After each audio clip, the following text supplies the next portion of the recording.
J'ai accidentellement trébuché. Ma belle-mère a fait tomber un gâteau de mariage à 10 000 $ que j'avais mis 3 jours à préparer pour une cliente importante.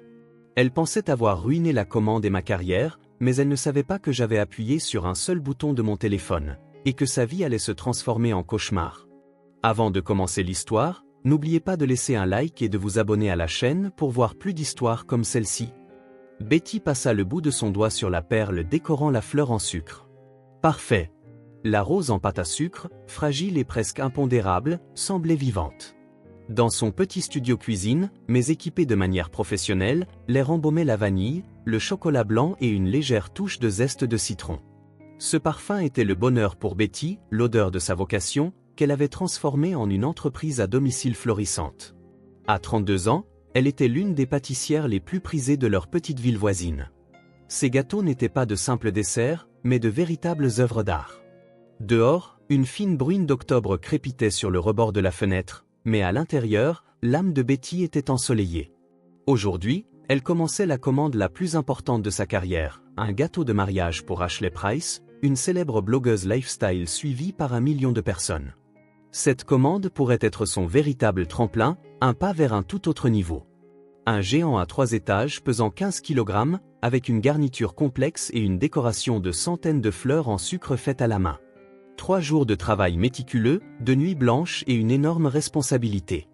La commande s'élevait à 10 000 $, une somme colossale pour Betty. Le téléphone posé sur la table vibra. Le nom de son mari s'afficha à l'écran. « Salut, Lucas », répondit-elle en souriant. « Betty. Salut. Je te dérange ?» La voix de Lucas était douce et légèrement coupable, comme à son habitude. « Tu ne me déranges pas. Je fais juste une pause café. Écoute, maman a appelé. » Betty se crispa. Chaque fois que Lucas commençait une conversation de cette manière, cela n'annonçait jamais rien de bon. Miranda, sa belle-mère, était une femme autoritaire qui, selon Betty, était pathologiquement malheureuse. Veuve depuis 10 ans, elle avait consacré sa vie à contrôler son fils unique. « Elle veut venir aujourd'hui ?» continua Lucas. « Elle dit que tu lui manques et qu'elle va apporter des tourtes. » « Lucas, tu sais bien que je commence à travailler sur le gâteau d'Ashley Price. J'ai besoin d'une concentration totale, de silence et d'une propreté irréprochable. » « Je sais, chérie. Je sais. Mais tu sais comment est maman. Si elle a décidé quelque chose, on ne peut pas la faire changer d'avis. Elle dit que c'est juste pour 1 heure, qu'elle veut t'aider. » Aider. Betty sourit amèrement. Elle se souvenait très bien de cette aide. La dernière fois que Miranda était venue l'aider pour un grand ménage, Betty avait remarqué plus tard la disparition d'un chemisier en soie coûteux. Sa belle-mère avait alors feint la surprise et suggéré que le chemisier avait peut-être été jeté accidentellement avec de vieux vêtements. « S'il te plaît », supplia Betty. « Faisons ça une autre fois, après que j'ai terminé la commande. »« Allons, Betty, génie. Elle va se vexer et dire que tu ne la respectes pas. Sa tension va monter. » C'était sa carte maîtresse. La tension, le cœur, la vieillesse solitaire. Miranda jouait habilement sur la culpabilité de son fils. Et Lucas, gentil et au cœur tendre, cédait à chaque fois. « D'accord », céda complètement Betty. « Qu'elle vienne, mais seulement pour 1 heure. Et elle ne met pas un pied dans la cuisine. »« Voilà ma fille intelligente », se réjouit Lucas. « Je vais lui dire. Je t'aime. » Betty raccrocha, le cœur lourd. Son humeur était gâchée. Elle regarda l'esquisse du futur gâteau, les motifs complexes de dentelle et le semis de perles. La moindre erreur, le moindre accident pouvait lui coûter cette commande. Et les accidents se produisaient avec une régularité alarmante lorsque Miranda était dans les parages. Elle se souvint de leur rencontre 5 ans plus tôt. Lucas, alors simple et charmant directeur des ventes, l'avait emmené rencontrer sa mère. Miranda l'avait accueilli avec un sourire pincé, l'avait toisé de la tête aux pieds et avait demandé « Et que font vos parents dans la vie ?» Betty, alors une jeune femme naïve de 27 ans, avait honnêtement répondu que son père était mécanicien dans une usine et que sa mère était infirmière dans une clinique. Le sourire de sa belle-mère s'était immédiatement effacé. « Je vois », avait-elle traîné. « Des professions ouvrières. Eh bien, l'important c'est que la personne soit bonne. Quoique, bien sûr, mon Lucas méritait un meilleur parti. C'est mon garçon cultivé, plein d'avenir. » Depuis lors, Betty était restée pour elle une fille de famille modeste qui avait réussi un beau mariage. Ses succès en pâtisserie étaient accueillis par sa belle-mère avec un mélange de mépris et d'envie. « Tu fais des gâteaux? Eh bien, au moins ça rapporte un peu d'argent. Puisque tu ne peux pas avoir d'enfant, avait-elle ricané un jour. Cette phrase avait profondément blessé Betty. Elle rêvait d'avoir un enfant, mais depuis 2 ans, toutes ses tentatives avec Lucas avaient été vaines. La sonnette la tira de ses souvenirs. Miranda se tenait sur le seuil, vêtue tout de noir et violet, avec une coiffure parfaite et sa broche habituelle au revers de sa veste. Elle tenait un panier recouvert d'une serviette d'un blanc immaculé. « Bonjour, ma bru », chanta-t-elle en entrant dans l'appartement. « Et je t'ai apporté des tourtes aux choux. Tu as probablement oublié comment faire les tiennes, hein? Toujours occupée à peindre tes gâteaux. » Elle se dirigea directement vers la cuisine, malgré la demande de Betty. « Oh, là là !» claqua-t-elle de la langue en voyant les préparatifs du gâteau. « Quel géant! Tu n'as pas peur qu'il s'effondre? Il faut des calculs d'ingénieur pour ça. » Betty sentit la colère monter en elle. C'était le premier signe avant-coureur. Un commentaire acerbe, lancé comme par hasard, était le style caractéristique de sa belle-mère. C'était comme si elle tâtait le terrain, testant jusqu'où elle pouvait pousser le bouchon aujourd'hui. « Ne t'inquiète pas, Miranda, » répondit Betty aussi calmement que possible. « Tous les calculs ont été faits. Je peux m'en occuper. » Sa belle-mère renifla et s'assit à table, posant son sac à main directement sur les plans du gâteau. Betty déplaça silencieusement le sac sur une chaise. La tension montait.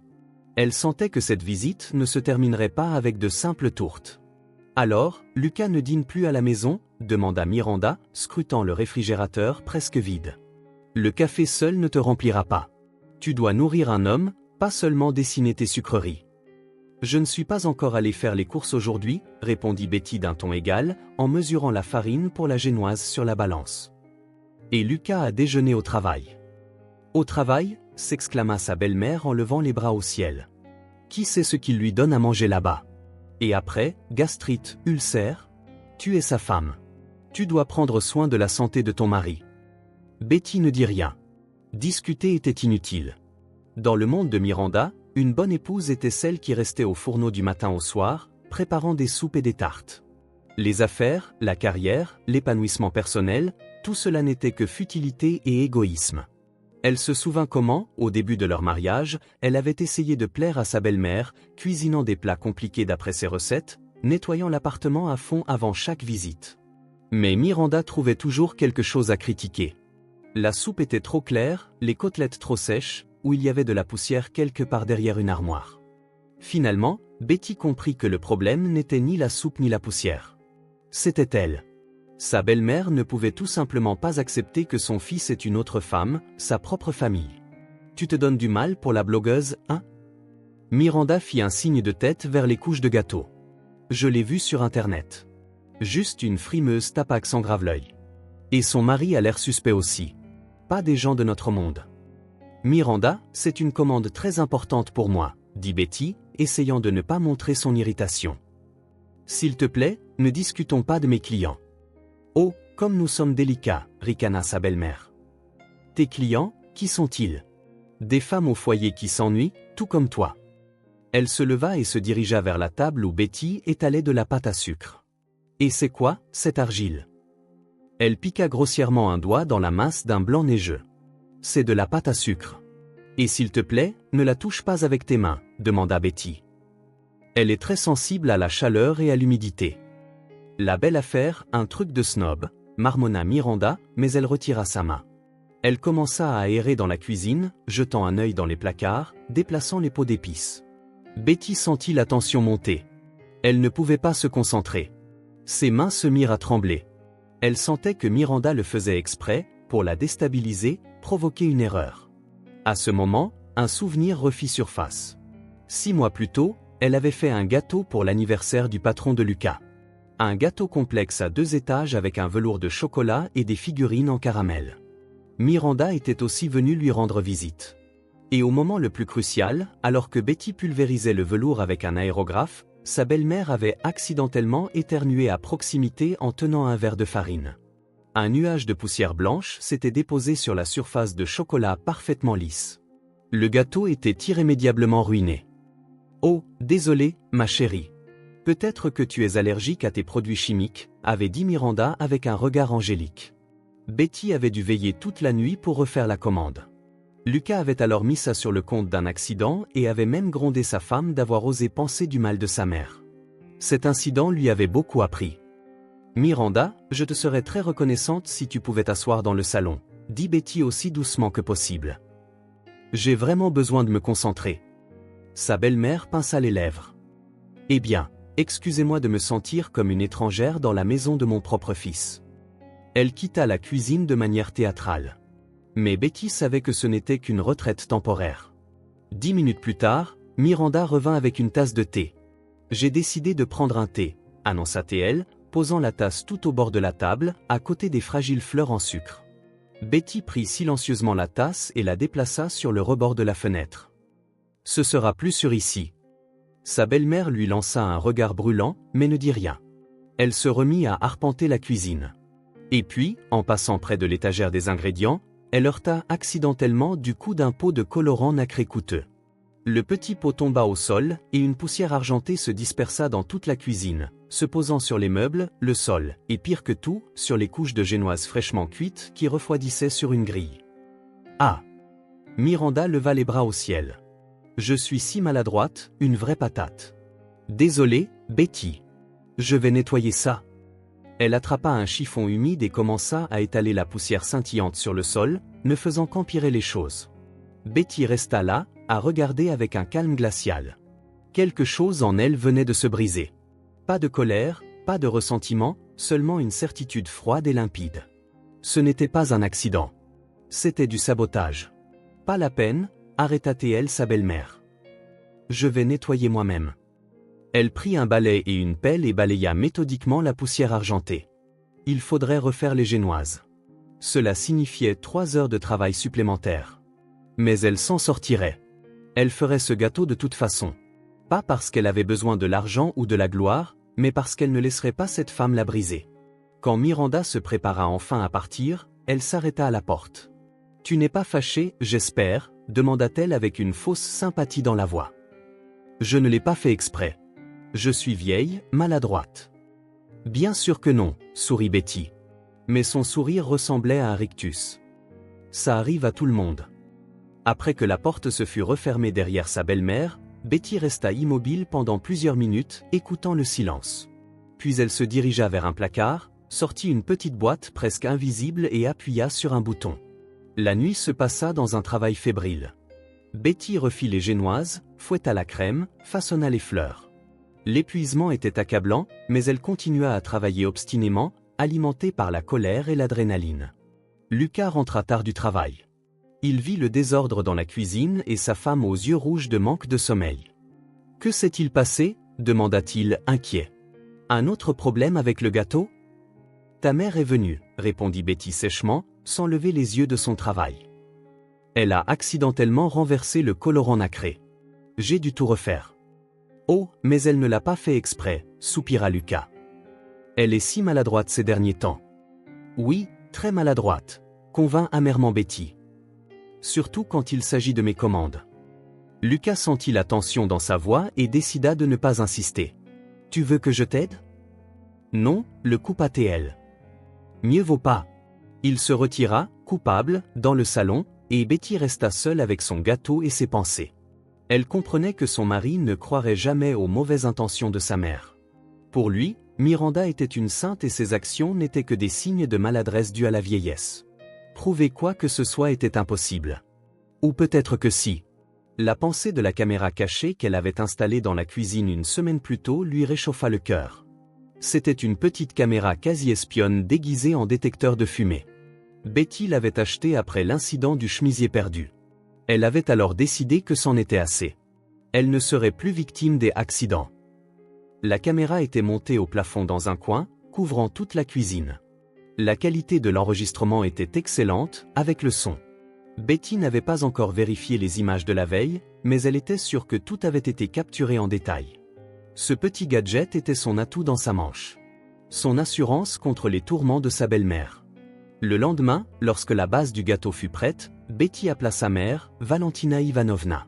« Maman, salut. Comment tu te sens ? Salut, ma chérie. Ma tension a encore monté, répondit une voix fatiguée au téléphone. Le médecin a prescrit de nouvelles pilules. Cher, c'est scandaleux. Mais que veux-tu? La santé d'abord. Betty sentit une pointe de culpabilité. Cette commande d'Ashley Price était importante non seulement pour sa carrière. L'argent qu'elle devait recevoir était destiné à aider ses parents. Son père avait récemment pris sa retraite et il vivait de sa pension et du modeste salaire d'infirmière de sa mère. Les 10 000 $ de ce gâteau leur permettraient d'acheter des médicaments pour 6 mois à l'avance. Peut-être même de suivre un traitement. Ne t'inquiète pas, maman, dit Betty d'une voix enjouée. Tout ira mieux bientôt. Je finirai la commande et l'argent nous facilitera les choses. Ne te surmène pas, ma fille, soupira sa mère. Je l'entends dans ta voix. Tu es complètement épuisée. C'est ton travail. Veiller toute la nuit. C'est bon, maman. Je vais m'en sortir. Après avoir parlé avec sa mère, la détermination de Betty ne fit que se renforcer. Elle ne pouvait pas se permettre de rater cette commande, ni pour elle-même ni pour ses parents. Pendant la journée, sa belle-mère appela de nouveau. « Alors, comment avance ton gâteau géant ?» demanda-t-elle avec un sarcasme à peine dissimulé. « Il ne s'effondre pas encore ?»« Tout va bien, Miranda, » répondit Betty d'un ton égal. « J'ai presque fini. Regarde-toi ça. Quelle artisane !» La déception se glissa dans la voix de sa belle-mère. « Eh bien, je passerai demain pour voir le résultat final. Et aider à le finir. Un gâteau si énorme. Tu ne peux pas t'en sortir seul. Lucas est au travail et moi je suis à la retraite, libre comme l'air. » Le cœur de Betty manqua un battement. Venir demain, le jour de la livraison du gâteau. Cela sonnait comme une déclaration de guerre. Elle pouvait déjà imaginer la scène. Miranda trébuche accidentellement sur le pas de la porte et son chef-d'œuvre, le résultat de 3 jours de travail, se transforme en un tas de génoises et de crème. Pas la peine, dit Betty fermement. J'ai commandé un véhicule spécial pour le transport de gâteaux, avec réfrigération et fixation. Quel véhicule? Protesta sa belle-mère. Des dépenses inutiles. Le chauffeur de taxi et moi, on s'en sortira très bien. On le mettra sur la banquette arrière et je le tiendrai. Non, la coupa Betty. Ce n'est pas négociable. Le gâteau partira dans un véhicule spécial. Comme tu voudras, dit Miranda d'un air boudeur. La maîtresse de maison. Mais s'il arrive quelque chose, ce n'est pas de ma faute. J'ai proposé mon aide. Elle raccrocha. Betty fixa le téléphone pendant plusieurs secondes, saisie d'une terreur glaciale. Sa belle-mère n'allait pas reculer. Elle trouverait autre chose. Elle trouverait un moyen de ruiner le gâteau. À ce moment-là, Betty prit sa décision finale. Elle n'allait plus jouer en défense. Il était temps de passer à l'offensive. Elle appela son assistante, une étudiante nommée Catherine, qui l'aidait pour les petites commandes. « Catherine, salut. J'ai besoin de ton aide demain. Vraiment besoin. » « Bien sûr, Betty. Qu'est-ce que je dois faire? Tu devras venir chez moi le matin et filmer secrètement tout ce qui se passe dans la cuisine avec ton téléphone. » Filmer, s'étonna Catherine. « Pourquoi? » Fais juste ce que je te dis, dit Betty. C'est très important. Considère ça comme faisant partie d'un projet secret. Le soir, elle raconta tout à Lucas, l'appel de sa belle-mère, son offre intrusive d'aide pour le transport et ses soupçons. « Betty, tu exagères encore, » répondit son mari, comme prévu. « Maman veut juste aider. »« Lucas, elle a renversé un pot de colorant sur ma génoise. » C'était un accident. Le chemisier qui a accidentellement disparu et la soupe accidentellement trop salée avant l'arrivée de tes amis. Combien d'accidents faudra-t-il pour que tu réalises que ta mère me mène une guerre silencieuse? Tu t'énerves, commença à s'irriter Lucas. Tu n'aimes tout simplement pas ma mère et tu vois des complots partout. Je ne te demande pas de choisir entre elle et moi, dit Betty, lasse. Je te demande juste de me croire une fois et de m'aider. Comment puis-je aider? Demain matin, quand ta mère arrivera, tu devras la distraire. Emmène-la au salon, parle-lui, n'importe quoi. Garde-la juste hors de la cuisine pendant que j'emballe le gâteau. Lucas hésita. Je ne peux pas mentir à ma mère. Tu n'auras pas à mentir. Parle-lui simplement. Demande-lui des nouvelles de sa santé, de ses amis, de la nouvelle série télé. Elle a tellement besoin de ton attention.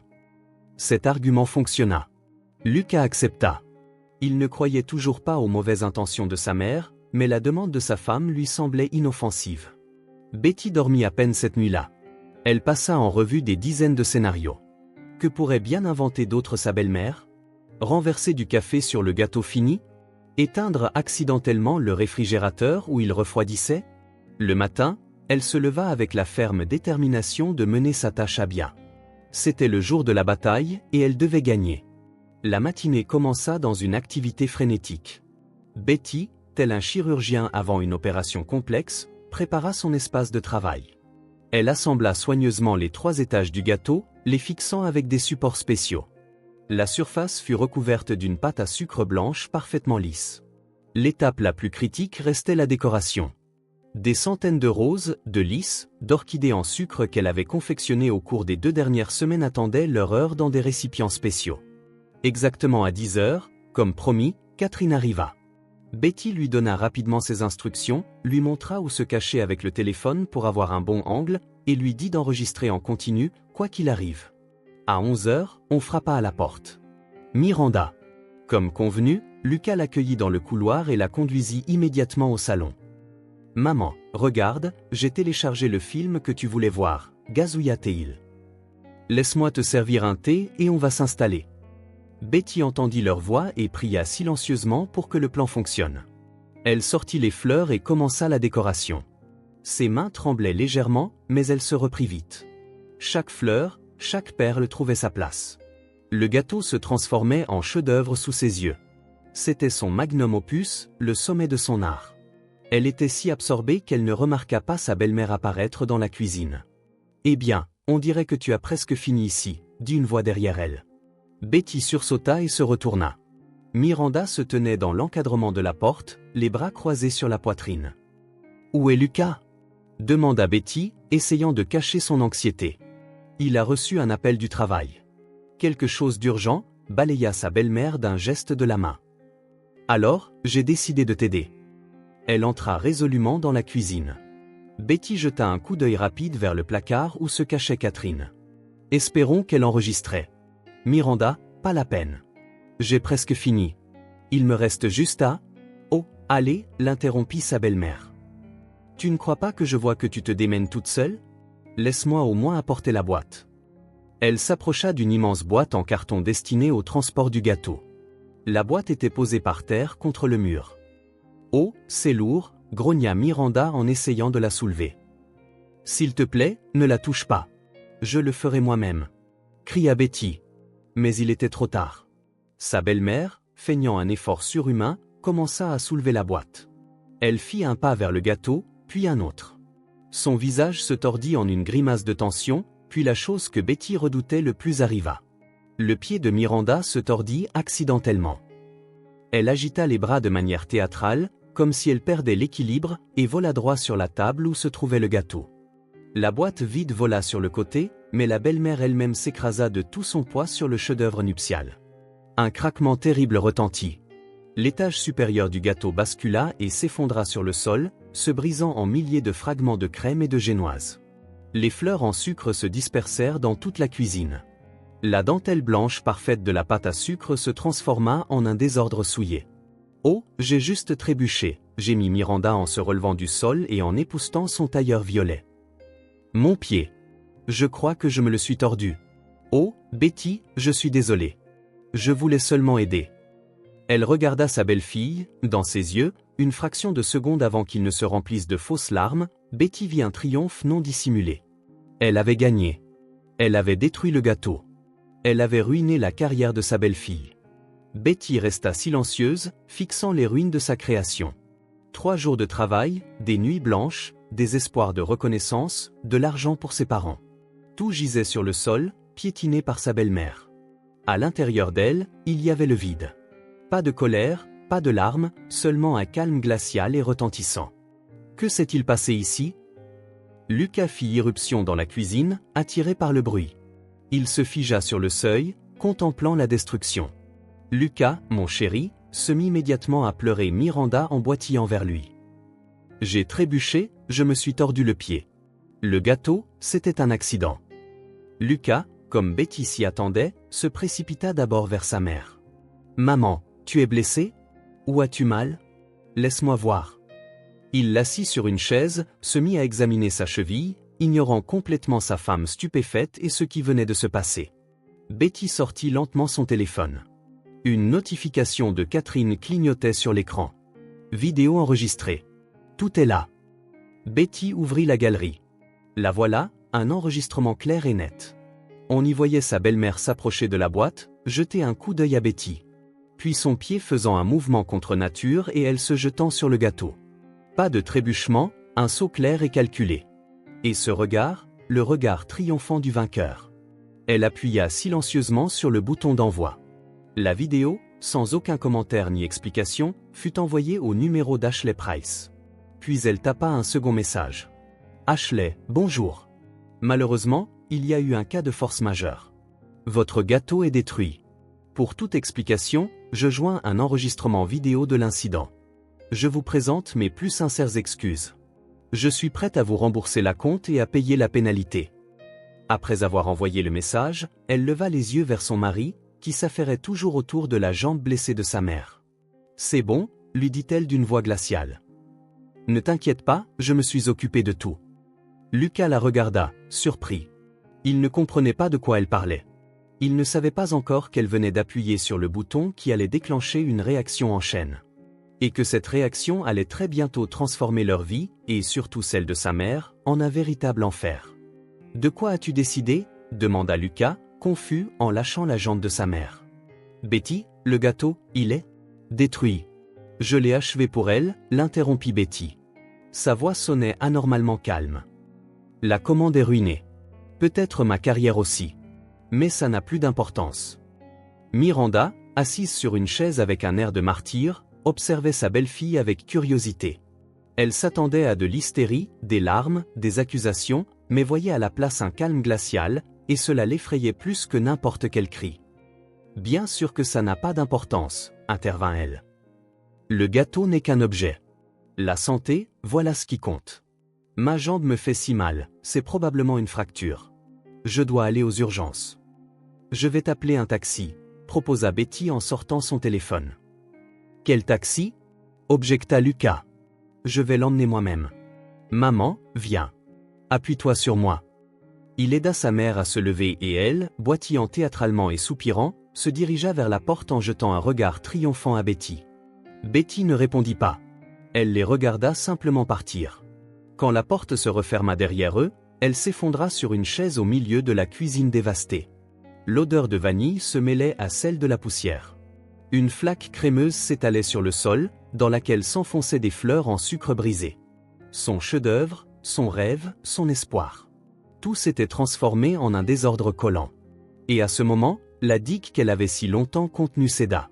Betty se couvrit le visage de ses mains et sanglota amèrement, de manière incontrôlable, secouée de tout son corps. Catherine se glissa discrètement dans la cuisine. « Betty » appela-t-elle doucement.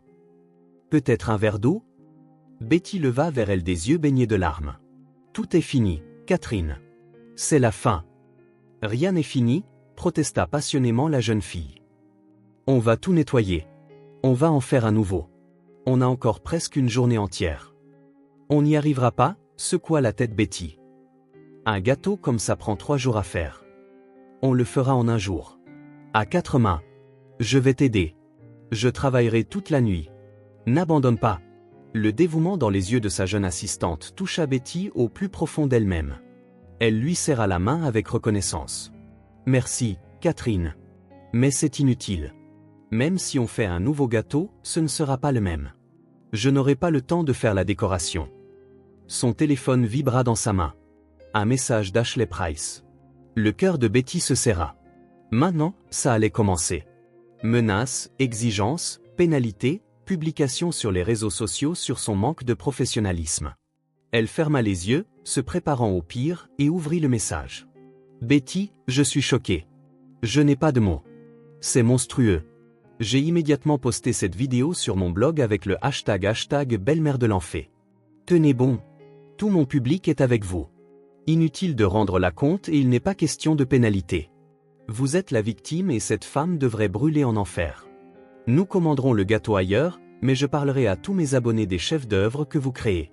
Je pense que vous ne manquerez pas de commandes après ça. Betty relut le message plusieurs fois, n'en croyant pas ses yeux. Elle s'attendait à tout, sauf à ça. Le soutien de la cliente dont elle venait de ruiner la commande la plus importante de sa vie. Les mains tremblantes, elle ouvrit Instagram. La publication d'Ashley Price avait déjà recueilli des dizaines de milliers de j'aime et de commentaires. La vidéo filmée par Catherine se propageait sur le réseau comme une traînée de poudre. C'est horrible. Pauvre fille. La belle-mère est un monstre. J'espère qu'elle sera punie. Betty, nous sommes avec vous. Tenez bon. Des gens de tout le pays écrivaient. Les messages privés de Betty étaient inondés de messages de soutien et de nouvelles commandes. Son téléphone sonna de nouveau. C'était son père cette fois. « Ma fille, que se passe-t-il là-bas » demanda-t-il, inquiet. « Ta mère et moi avons déjà reçu 3 appels à propos d'une vidéo. »« Papa, tout va bien » essaya de garder une voix enjouée Betty. « Juste un petit drame familial. »« Ta belle-mère a complètement perdu la tête » insista son père. « Comment peut-elle te traiter comme ça ?»« Ça n'a plus d'importance maintenant, papa. L'important, c'est que maintenant tout le monde connaît la vérité. » « Ta mère et moi, on arrive tout de suite, » dit-il d'un ton décidé. « Pas la peine, » l'arrêta Betty. « Maman a de l'attention. La dernière chose dont on a besoin, c'est de la contrarier. Je vais m'en sortir. J'ai une équipe de soutien ici. » Elle regarda Catherine, qui était déjà armée d'une pelle et d'un balai, et son téléphone, qui n'arrêtait pas de vibrer de notifications. Il semblait que sa vie avait vraiment changé, mais pas de la manière dont Miranda l'avait prévu. Lucas avait emmené sa mère aux urgences. Ils attendirent en ligne pendant près de 2 heures. Pendant ce temps, la jambe blessée de Miranda semblait ne plus la déranger. Elle discutait avec animation du menu du banquet de mariage avec son fils, puisque le gâteau n'était plus la chose principale, et faisait des plans sur la façon de dépenser l'argent économisé. Quand leur tour arriva, un jeune médecin aux yeux fatigués examina rapidement sa cheville. « Pas de fracture, pas d'entorse, même pas une élongation », conclut-il. Juste une légère contusion, rien de plus. Vous pouvez appliquer quelque chose de froid. Une contusion, s'indigna Miranda. J'ai si mal. Je pouvais à peine poser le pied. Simulatrice, marmonna le médecin à voix basse, mais assez fort pour que Lucas l'entende. En sortant du cabinet, Lucas se sentit comme un parfait idiot. Il regarda sa mère, qui ne boitait plus, et un terrible soupçon grandit dans son cœur. « Maman, tu avais vraiment mal ?» « Bien sûr, mon fils » se mit-elle immédiatement à sangloter. « Ce médecin est tout simplement incompétent. Il ne comprend rien. » À ce moment, le téléphone de Lucas sonna. C'était son meilleur ami, Karl. « Lucas, tu as vu ce qui se passe en ligne » demanda Karl sans détour. « Non. Qu'est-ce qu'il y a ?» Ouvre n'importe quel réseau social. Ta mère est une star. Dans le pire sens du terme. Lucas ouvrit son téléphone les mains tremblantes. La première chose qu'il vit fut la publication d'Ashley Price, la vidéo de sa mère sautant sur le gâteau de mariage, et des milliers de commentaires furieux. Il leva lentement les yeux vers Miranda, qui clignait des yeux innocemment, et il comprit tout. Toute la profondeur de sa cruauté, la monstruosité de sa tromperie. « C'était toi, murmura-t-il. Tu l'as fait exprès. » Quoi ? Miranda essaya de feindre la surprise. « Ne mens pas, cria-t-il au milieu du couloir de l'hôpital. J'ai tout vu. Tout le monde a vu. Tu as délibérément détruit le gâteau. Tu as monté tout ce numéro avec ta jambe. Pourquoi, maman ? Pourquoi ? Miranda pâlit. Je voulais juste aider. Il rit amèrement. Tu as tout détruit. Ma famille, ta réputation, ma vie. Son téléphone sonna dans sa main. C'était son patron. Lucas, viens dans mon bureau dès que tu arrives. La voix de Grégory était froide comme la glace. Nous devons avoir une conversation sérieuse. Un frisson lui parcourut l'échine. Il savait que cette conversation n'apporterait rien de bon. Dans le monde de la banque, la réputation est tout, et sa réputation à ce moment-là était au plus bas. « Maman, qu'as-tu fait » murmura-t-il, en regardant la femme maintenant pâle. « Je ne pensais pas que ça tournerait comme ça » balbutia-t-elle. « Je voulais juste que Betty connaisse sa place. Pour qu'elle ne prenne pas la grosse tête avec ses petits gâteaux. » Connaître sa place ? Lucas la regarda. Il n'y avait plus d'amour ni de pitié dans ses yeux. Seulement de l'amertume et de la déception. Sa place est à côté de moi.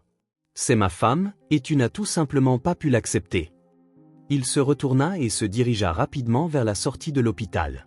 Miranda cria quelque chose derrière lui, à propos d'un fils ingrat, de tout ce qu'elle avait fait pour lui, mais il n'écoutait plus. Tout le chemin du retour, Lucas conduisit comme dans un brouillard. La voiture était en pilote automatique. Une seule pensée martelait son esprit, la fin. C'est la fin de tout. Quand il entra dans l'appartement, Betty était dans la cuisine. Elle ne pleurait pas, lavant calmement la vaisselle. Sur la table, il y avait un vase avec des marguerites, celle-là même qu'il lui avait offerte la semaine dernière. La cuisine était propre. Aucune trace du cauchemar du matin ne subsistait. Et ce calme l'effrayait plus qu'une crise d'hystérie. Betty, appela-t-il doucement. Elle se retourna. Ses yeux étaient gonflés de larmes, mais son regard était clair et stable. « Je sais tout, dit-elle. Pour la vidéo, pour ton patron.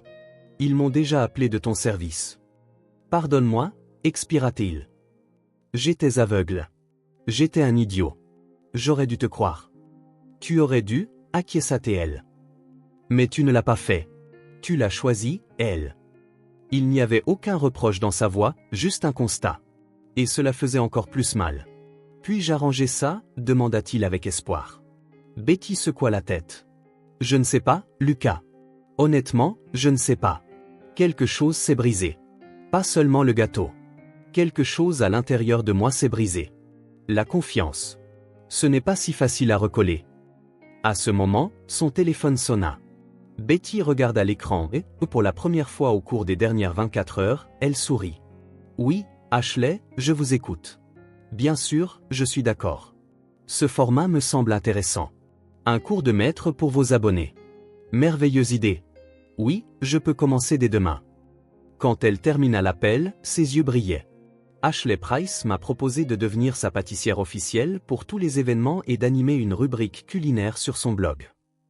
Lucas la regarda avec admiration et amertume. Sa mère avait voulu ruiner sa carrière, mais avait au contraire donné à Betty un coup de pouce dont elle n'aurait pu que rêver. L'univers avait un drôle de sens de l'humour. « Je suis heureux pour toi, dit-il sincèrement. Merci. Betty se retourna vers l'évier. Et maintenant, si ça ne te dérange pas, j'aimerais être seule. J'ai besoin de réfléchir. Tu me mets d'or ? Je te demande de rester chez des amis ou chez ta mère pour quelques jours. J'ai besoin d'espace. Lucas comprit qu'il était inutile de discuter. Il alla silencieusement dans la chambre et fit ses valises. En partant, il s'arrêta à la porte. J'attendrai. Peu importe le temps que ça prendra, je te prouverai que j'ai changé. Elle ne répondit pas. Seules ses épaules tremblèrent légèrement. Restée seule, Betty s'affaissa sur une chaise, vidée de ses forces. Le point culminant était passé. La bataille était gagnée, mais pour une raison quelconque, la victoire n'apportait aucune joie, seulement du vide. Elle s'était défendue, avait défendu son entreprise, sa dignité, mais avait perdu sa famille. Ou peut-être n'en avait-elle jamais vraiment eu. Peut-être que son mariage avec Lucas n'était qu'une illusion, une jolie image qui s'était brisée à la première épreuve sérieuse. Elle devait encore trouver des réponses à ces questions. Mais pour l'instant, la vie devait continuer. Elle avait de nouvelles commandes, de nouvelles offres, de nouveaux horizons. Et surtout, elle savait elle-même, forte, indépendante, ayant traversé l'enfer sans se briser. Et c'était peut-être là la plus grande victoire. Les premiers jours, Betty vécut en pilote automatique. Les matinées étaient consacrées au travail, à la planification de nouveaux projets, à la négociation avec les fournisseurs. Les soirs, un appartement vide et un silence qui lui pesait sur les oreilles. Après une vie de famille familière, elle passait des heures dans la cuisine à boire des tisanes et à regarder l'obscurité par la fenêtre. Le dialogue intérieur ne s'arrêtait jamais une minute. « J'ai bien fait », disait une partie de sa conscience. « Je ne pouvais pas les laisser m'écraser. »« Mais tu es seule maintenant », répondait l'autre partie, plus vulnérable. « Peut-être aurais-tu dû te taire et endurer pour préserver la famille. » Elle se remémorait les moments heureux avec Lucas, leur première rencontre dans le parc quand il avait maladroitement essayé de faire sa connaissance en lui offrant une glace. Leur mariage, modeste mais si joyeux et sincère. Leur rêve d'avenir. Tout cela pouvait-il être effacé par un vase brisé? Non, par un gâteau brisé. Elle comprenait que le problème n'était pas vraiment le gâteau. Le gâteau n'était que le catalyseur, la goutte d'eau qui avait révélé une blessure de longue date. Le problème était Lucas, son immaturité, son incapacité à séparer sa propre famille de celle de ses parents. et Miranda avec son amour toxique et dévorant qui était en réalité une soif de contrôle. Betty se sentait vide. Gagner cette guerre lui avait apporté le succès professionnel, mais lui avait enlevé son bonheur personnel, ou ce qu'elle avait cru être le bonheur. Elle doutait de plus en plus d'avoir jamais été vraiment heureuse dans ce mariage où elle devait constamment prouver son droit d'exister, ses passions, ses opinions. Un soir, alors que la solitude devenait insupportable, elle appela Catherine. « Catherine, salut. Tu es libre ?» « Betty, salut. »« Non, bien sûr que je ne suis pas occupée, » répondit la jeune fille avec entrain. « Comment vas-tu ? J'ai vu tes nouvelles publications. C'est tout simplement incroyable. Toute la ville parle de toi. » « Merci, » sourit faiblement Betty. « Écoute, je voulais te demander, tu veux passer juste pour discuter ? Je me sens un peu seule. »« Bien sûr, » accepta Catherine sans hésiter. « Je serai là dans une demi-heure. J'apporte une pizza ? » Apportant une, rit Betty. L'arrivée de Catherine fut comme une bouffée d'air frais pour elle. Elles s'assirent dans la cuisine, mangeant la pizza directement dans la boîte, buvant du vin et bavardant de tout et de rien. Catherine lui raconta avec enthousiasme comment il était maintenant impossible d'avoir un rendez-vous à son atelier, comment le téléphone n'arrêtait pas de sonner, comment les clientes demandaient à être inscrites avec cette Betty que sa belle-mère avait maltraitée. « Tu es une célébrité locale maintenant » admira Catherine. « Je préférerais un autre genre de célébrité » sourit tristement Betty. « Oh, allons » protesta Catherine. « Tu n'es pas seulement une pâtissière. Tu es un symbole. Un symbole de la résistance à l'oppression familiale. Tu as inspiré tellement de femmes. Plusieurs clientes m'ont déjà dit qu'après ton histoire, elles ont enfin trouvé le courage de remettre leur mari et leur belle-mère à leur place. » Betty la regarda, surprise. Elle n'y avait jamais pensé sous cet angle. « C'est la pure vérité » l'assura Catherine. « Tu n'as pas seulement défendu un gâteau.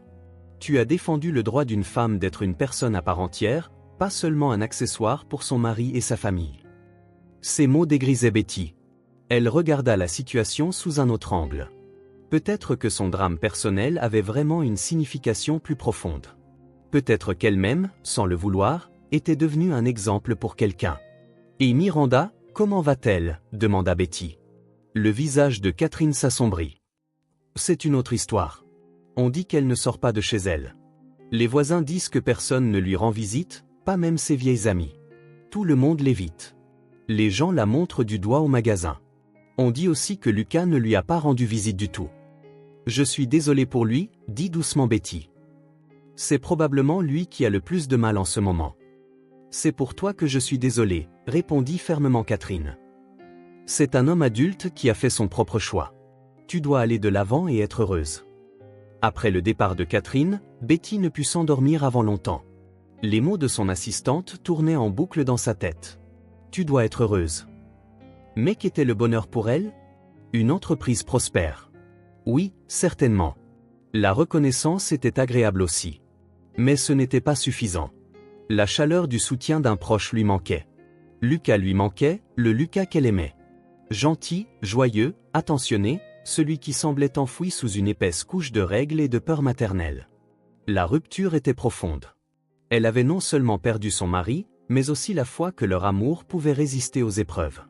Et cette perte était la plus douloureuse. Une autre semaine passa. Betty se jeta à corps perdu dans le travail. Cours de maître, tournage pour le blog, nouvelles commandes. Tout cela l'aidait à ne pas penser à ses problèmes personnels. Elle sentit ses forces revenir progressivement, l'excitation et l'inspiration créative remplaçant le vide. Son entreprise se développait, et c'était le meilleur remède contre la douleur émotionnelle. Lucas n'essayait plus de la contacter. C'était comme s'il avait disparu des radars. Betty apprit par des connaissances communes qu'il avait démissionné de son travail et avait apparemment quitté la ville. La nouvelle la attrista, mais elle comprit qu'il avait besoin de temps pour tout repenser. Un soir, en triant le courrier, Betty tomba sur une lettre sans adresse de retour. À l'intérieur, une seule feuille pliée en 4. Écrite d'une main tremblante et incertaine, quelques lignes seulement. « Betty, pardonne-moi si tu le peux. J'avais tort. Je le comprends maintenant, mais c'est trop tard. Ne blâme pas Lucas. C'est un bon garçon. C'est juste moi qui l'ai gâté. Sois heureuse, Miranda. » Betty relut la note plusieurs fois. C'était comme un miracle. Miranda s'excusait, admettait son erreur. Elle n'arrivait pas à y croire. La condamnation publique l'avait-elle tant affectée? Ou était-ce une autre manipulation? Elle mit la lettre de côté et essaya de se remettre au travail, mais les pensées de sa belle-mère ne la quittaient pas.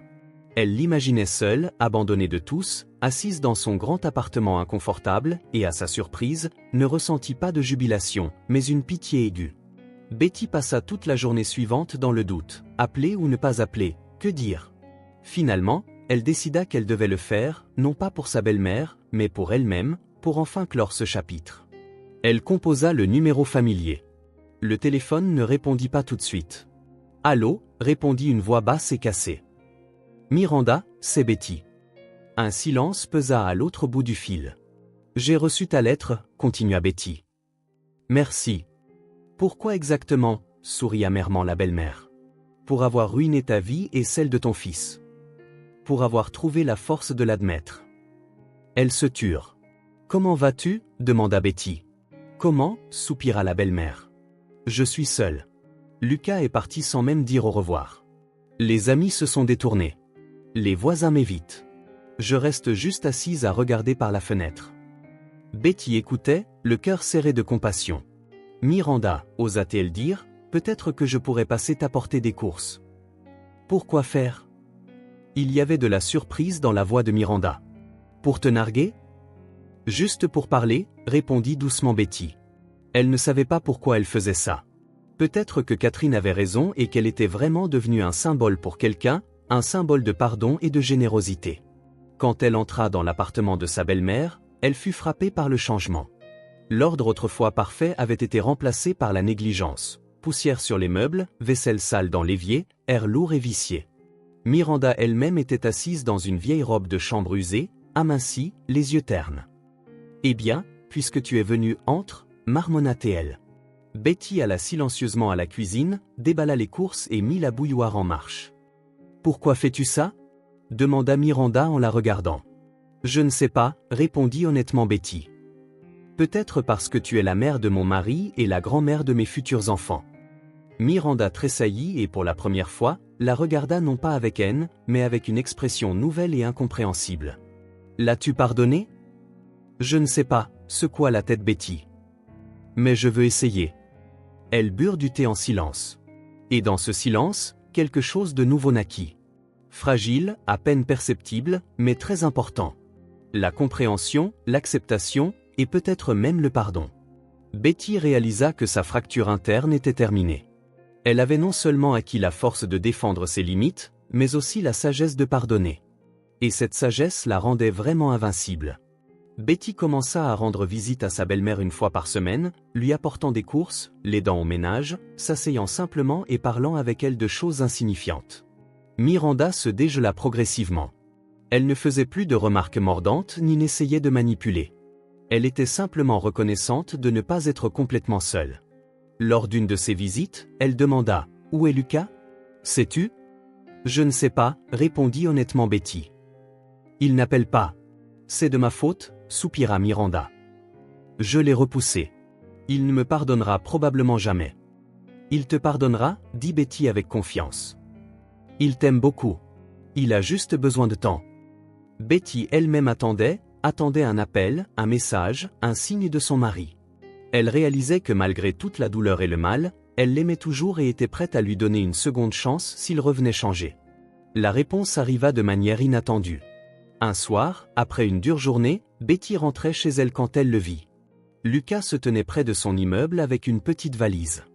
Il avait l'air plus mince, usé, mais il y avait dans ses yeux une fermeté qui lui manquait depuis longtemps. « Salut » dit-il.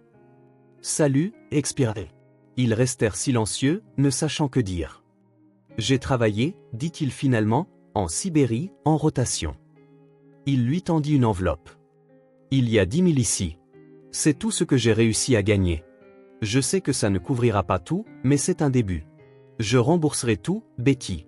Chaque centime que les gens t'ont donné et que j'ai si bêtement. » Betty le regarda, le cœur fondant. Il ne demandait pas seulement pardon. Il agissait. Il prenait la responsabilité de ce qu'il avait fait. « Je suis allé voir maman » continua-t-il. « Avant de venir ici. Nous avons parlé, je crois, pour la première fois de notre vie. Et comment va-t-elle ? Elle m'a demandé de te donner ça. Il sortit une petite boîte en velours de sa poche. Betty l'ouvrit. À l'intérieur se trouvait le même chemisier en soie qui avait disparu un an plus tôt. Elle l'a gardé, dit Lucas. Elle a dit que c'était sa façon de se battre contre toi pour mon attention. Elle s'est excusée. Betty ne savait que dire. Elle s'avança simplement et le serra fort dans ses bras.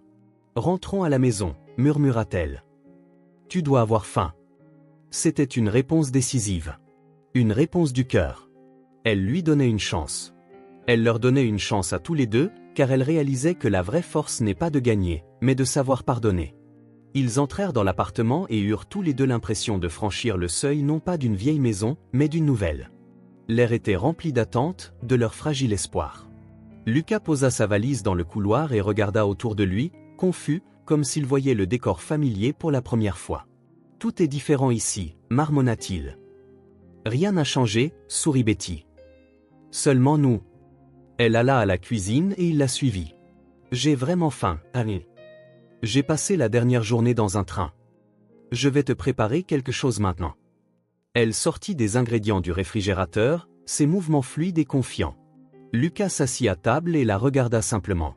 Il la regardait couper des légumes, mettre une poêle sur le feu, et à l'intérieur de lui, deux sentiments se livraient bataille. Un amour immense pour cette femme et une honte brûlante pour ce qu'il lui avait fait. « Betty », commença-t-il doucement quand elle posa une assiette avec un dîner chaud devant lui. « Je sais que pardon n'est pas suffisant. Chaque jour, chaque minute là-bas dans la taïga, je rejoue ce jour dans ma tête, et je ne peux pas comprendre comment j'ai pu faire ça. C'était comme une brume, une sorte de brouillard. C'était ta mère, dit calmement Betty, assise en face de lui. Et ta faiblesse. Mais c'est du passé maintenant. Je veux que tu saches, il la regarda droit dans les yeux.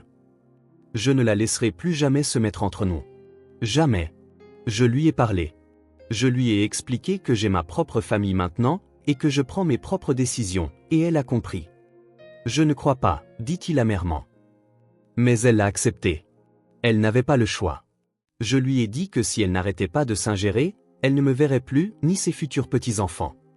C'était dur, nota Betty. C'était nécessaire. Parfois, pour sauver quelque chose d'important, il faut amputer ce qui l'empoisonne. Ils mangèrent en silence, mais ce n'était plus le silence oppressant qui avait autrefois rempli l'espace entre eux.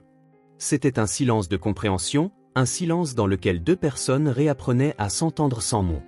Après le dîner, Lucas sortit un dossier de documents de sa valise. « J'ai trouvé un nouveau travail, dit-il.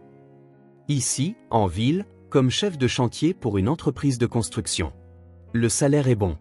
Nous pourrons rembourser tout l'argent rapidement. » Betty prit le dossier. « Et l'enquête ?» L'avocat a dit que comme la plupart des donateurs ont retiré leur plainte après avoir appris que l'opération serait gratuite, l'affaire sera probablement classée par une conciliation.